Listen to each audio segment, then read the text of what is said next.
आताचा जो कायदा होता तो घटना दुरुस्तीचा होता. मग आता नेमका कुठला कायदा सरकारला करायचा आहे असा प्रश्न काँग्रेसकडनं करण्यात आला आहे. मला असं वाटतं की यापेक्षा बाळबोध प्रश्न काही असू शकत नाही.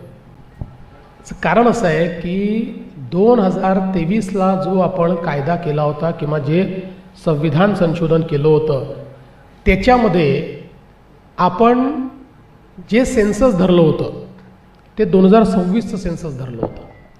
म्हणजे 2021चं सेन्सस जे पुढे होऊ शकलं नाही ते सेन्सस जर 28मध्ये पूर्ण झालं तर 29ला लागू होऊ शकणार नाही.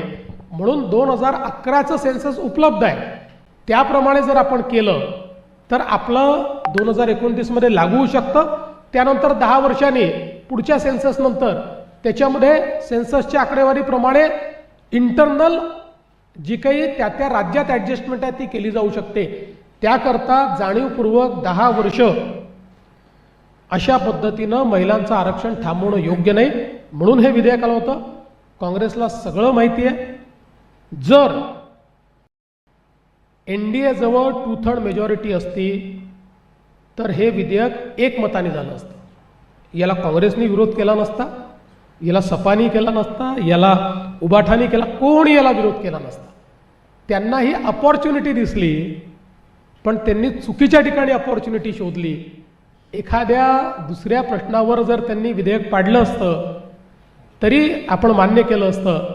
पण महिला अधिकार या ठिकाणी थांबवण्याचं जे त्यांनी काम केलं आहे ते निषेधार्ह आहे. सर, राहुल गांधी म्हणतायत की हा संविधानाचा विजय आणि पंतप्रधान नरेंद्र मोदींनी देशाची फसवणूक केली आहे, महिलांची फसवणूक केली, ते माफी मागा असं सांगतायत. त्यांनी ट्विट केले. खरं म्हणजे एखादा व्यक्ती किती खोटं बोलू शकतो याचं जर ऑलिम्पिक घेतलं तर मी तुम्हाला सांगतो राहुल गांधींशिवाय दुसऱ्याला मेडल मिळूच शकत नाही. सगळी गोल्ड मेडल हे राहुल गांधींनाच मिळतील. त्यामुळे संविधानाने जे सांगितलं ते करण्याचा प्रयत्न आहे.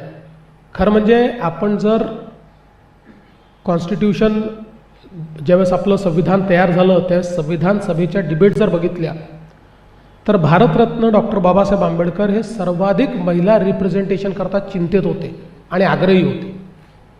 पण त्या काळामध्ये कदाचित तो विषय इतका ऐरणीवर आला नाही किंवा अशा पद्धतीचं आरक्षण करावं असा विषय आला नाही. पण त्यांनी त्याही काळात चिंता व्यक्त केली होती. आज भारतरत्न डॉक्टर बाबासाहेब आंबेडकरांचेच जे विचार त्यांनी संविधान सभेमध्ये व्यक्त केले आहेत त्याला अनुरूप असलेला कायदा आल्यानंतर तो कायदा पाडायचा आणि संविधान जिंकलं म्हणायचं. खरं म्हणजे संविधानकारांच्या विचारांवरही एक प्रकारे काँग्रेसने घाला घातलेला आहे आणि महिलांना तर निश्चितपणे मागे टाकण्याचं काम त्यांनी केलं आहे. त्यामुळे मी राहुल गांधींनी माफी मागावी असं कधी म्हणणार नाही, कारण ते मागणारच नाही. मला हे माहिती आहे त्यांना महिलांचा अपमान करणं, समाजातल्या इतर घटकांचा अपमान करणं हा त्यांचा छंद आहे. त्याच्यामुळे ते काही माफी मागतील. खरं म्हणजे त्यांनी तर साष्टांग दंडवत घालून माफी मागितली पाहिजे महिलांची.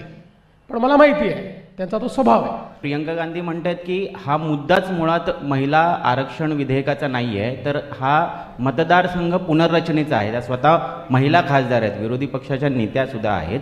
पण त्यांचं म्हणणं आहे की जातीनिहाय जनगणनाकडे दुर्लक्ष करण्यासाठी अशा पद्धतीचं जे विधेयक आणलेलं आहे त्याला विरोधक कधीच पाठिंबा देऊ शकणार नाही.